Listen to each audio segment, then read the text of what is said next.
ನಮ್ಮ ಬೇಡಿಕೆ ಈಡೇರಿಸಿ ಅಂತಂದ್ರೆ ಭಗವಂತನ. ಅದೇ ರೀತಿ ನಾವು ಇವತ್ತೊಂದು ಹೊಸದಾಗಿ ಕೊಟ್ಟರಿಗೆ ಒಂದು ಕಾರ್ ತರಿಸಿದ್ವಿ, ಕಾರ್ನೆಲ್ಲ ಅದ್ದೂರಿಯಾಗಿ ಅಡುಗೆ ಮಾಡಿದ್ವಿ, ನಿಮಗೆಲ್ಲ ತಲೆ ಮೇಲೆ ರುಮಾಲ ಸುರಿಸಿ ಇಷ್ಟು ಅದ್ದೂರಿಯಾಗಿ ಕಾರ್ಯಕ್ರಮ ಮಾಡಿದ್ದು ನಮಗೊಂದು ಸ್ವಾರ್ಥ ಇದೆ.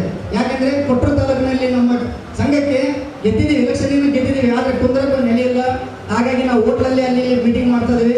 ಹಾಗಾಗಿ ನಮ್ಮ ಸಂಘಕ್ಕೆ ಒಂದು ನೆಲೆಗಳ ಪ್ರಕಾರ ರಾಜ್ಯಾಧ್ಯಕ್ಷರು ನಮಗೆ ಒಂದು ಗೌರವ ಸಮರ್ಪಣೆ ಮೂಲಕ ಕೊಟ್ಟೂರು ತಾಲೂಕಿನಲ್ಲಿ ರಾಜ್ಯದಲ್ಲೇ ಮಾದರಿಯಾಗುವಂಥ ಒಂದು ನೌಕರ ಭವನ ಕಟ್ಟಿಸಬೇಕು ಅನ್ನೋ ಆಸೆಯನ್ನು ಈ ಮೂಲಕ ನಮಗೆಲ್ಲ ಘೋಷಣೆ ಮಾಡಲಿ ಅನ್ನೋ ಆಸೆಯಲ್ಲಿ ಇವತ್ತು ಅವರು ಕಳಿಸಿದ್ದೇವೆ. ಎರಡನೇ ಬೇಡಿಕೆ, ಕೊಟ್ಟೂರು ತಾಲೂಕಾಗಿ 7 ವರ್ಷ ಆದರೂ ಕೂಡ ಇಲ್ಲಿ 2 ಜೋಡಗಳಿಗೆ ಕುತ್ಕೊಂಡಿದ್ದಾರೆ ಅಧಿಕಾರಿಗಳು, ರಾಷ್ಟ್ರದವರು ಮತ್ತು ಕಾರ್ಯನಿರ್ವಾಹಕರು. ಇವರಿಬ್ಬರೇ ಇಡೀ ತಾಲೂಕನ್ನು 7 ವರ್ಷದಿಂದ ನಡೆಸ್ತಾ ಇದ್ದಾರೆ.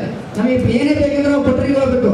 ಅದರಲ್ಲಿ ನಮಗೆ ಆಗಸ್ಟ್ 15 ಜನವರಿ 26 ರಾಷ್ಟ್ರೀಯ ಹಬ್ಬಗಳು ಏನೇನು ಮೀಟಿಂಗ್ ಕರೆದ್ರೆ ಕೊಟ್ಟೂರಿನಿಂದ ಯಾವುದೇ ತಾಲೂಕಿಲ್ಲದ ಕಾರಣ ಸಭೆ ನಡೆಸೋದು ಸಮಸ್ಯೆ ಆಗಿದೆ. ಕೂಡ್ಲಿಗೆ ಅಧಿಕಾರಿಗಳು ಅಲ್ಲಿ ಇಲ್ಲಿ ಇರೋದನ್ನು ಅವರು ಬರೋದಿಲ್ಲ. ಹಾಗೆ ಚುನಾವಣೆ ಅಂತ ಬಂದ ಸಂದರ್ಭದಲ್ಲಿ ವಾಹನಗಳು ಬೇಕಾಗ್ತವೆ, 2 ವೆಹಿಕಲ್ ಇದೆ, ಅದು ಅವ್ರಿಗೆ ಕೂಡ ಇಂಪಾರ್ಟೆಂಟ್ ಇರೋದು, ಯಾವುದೇ ವೆಹಿಕಲ್ ಸಿಗಲ್ಲ. ಹಾಗಾಗಿ ಮೊನ್ನೆ ರಾಜ್ಯಾಧ್ಯಕ್ಷರು ಸರ್ಕಾರದ ಮೂಲಕ ಒತ್ತಡ ತರಿಸಿ ತಾಲೂಕಾಗಿರುವ ಕೊಟ್ಟೂರನ್ನ ಹೋಬಳಿ ಮಟ್ಟದಲ್ಲಿ ಇದೆ, ದಯವಿಟ್ಟು ಎಲ್ಲ ಕಚೇರಿಗಳು ಬಂದರೆ ಮಾತ್ರ ಅದು ಪೂರ್ಣ ತಾಲೂಕಾಗುತ್ತದೆ. ಆ ಒಂದು ಆಸೆಯನ್ನು ಈಡೇರಿಸಬೇಕು. ಹಾಗೆ ನೌಕರರ ಸಮಸ್ತ ಬಯಕೆಗಳನ್ನು ಈಡೇರಿಸಬೇಕು.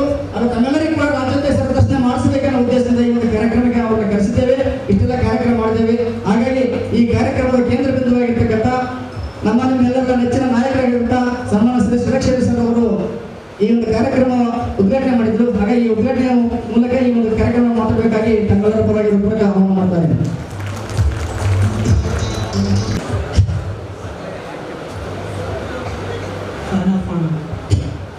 ಆತ್ಮೀಯ ಕರ್ನಾಟಕ ರಾಜ್ಯ ಸರ್ಕಾರಿ ನೌಕರ ಸಂಘದ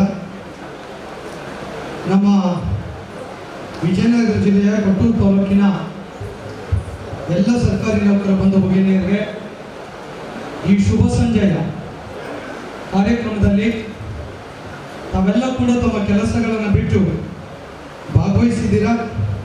ಮೊಟ್ಟ ಮೊದಲನಾಗಿ ಮುಂದೆ ಕೊಡ್ತಿರುವಂಥ ಎಲ್ಲ ಸಹೃದಯ ಅಕ್ಕ ತಂಗಿಯರಿಗೆ, ಬಂಧು ಭಗಿನಿಯರಿಗೆ, ನೌಕರ ಬಾಂಧವರಿಗೆ ಶುಭ ಸಂಜೆಯ ನಮಸ್ಕಾರಗಳನ್ನು ನಾನು ಮೊದಲನೇದಾಗಿ ಸಲ್ಲಿಸ್ತಾ ಇದ್ದೇನೆ. ಹಾಗೆಯೇ ವೇದಿಕೆ ಮೇಲೆ ಉಪಸ್ಥಿತರಿರುವಂಥ ಸ್ವಾಗತ ಕೋರದಂತ ಇಟ್ಕೊಂಡು ಈ ಕಡೆಯಿಂದ ಆ ಕಡೆವರೆಗೆ, ಆ ಕಡೆಯಿಂದ ಈ ಕಡೆವರೆಗೆ ಮತ್ತೊಮ್ಮೆ ಜೋರ ಚಪ್ಪಾಳೆ ಮೂಲಕ ಸ್ವಾಗತವನ್ನು ಬಯಸ್ತಾರೆ. ಸ್ವಲ್ಪ ಚೇಂಜ್ ಮಾಡ್ಕೊಳ್ತಾ ಇದ್ದೀನಿ, ಬರೀ ಹೆಸರು ಹೇಳ್ಬೋದೇ ಟೈಮ್ ಆಗ್ಬಿಡುತ್ತೆ.